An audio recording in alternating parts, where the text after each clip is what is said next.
including today, you play the Cup 7 times in 14 days. They're the team ahead of you in the standings. How important is it to make your push now?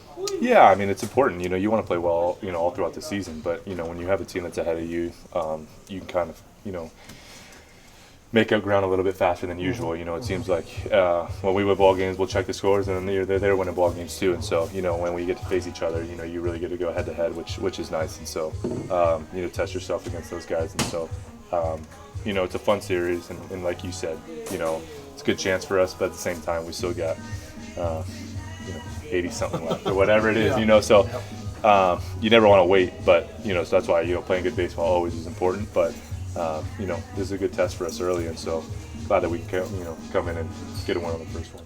Describe what you're seeing out of Wilson from a mental standpoint. Yeah, it's always, this is always a fun series for all of us, but for him specifically, probably a little bit more, and so we know that coming in, and we have a little extra edge with him when, wanting to back him up a little bit and, play well against his former team. And so, this year's fun because, two teams, that are fight for the division, fighting for a good spot in the, playoffs and in the NL. And so makes it all more exciting. But for him, I know he gets a little, juiced up for the series, and, we feed off of that.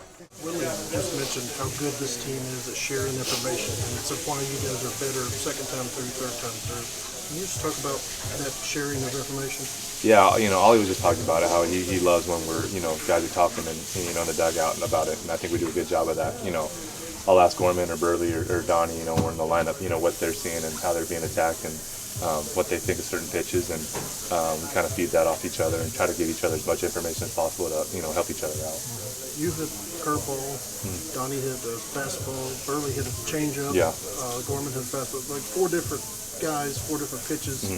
Burley was saying that, Brownie gives you guys all different plans. It's not one size fits all for all. Yeah, it's not one size fits all. And I thought Burley hit a changeup, and then I saw the replay right before he came to home plate and kind of yelled at him, changeup, and he was like, he was all fired up about that. So it was cool to see, and then obviously Donnie really, smoked that ball that he hit, and, Gorman as well. But, he's got a good fastball, so you want to be on that. But pretty cool to see, some of the guys getting really used up with those other pitches.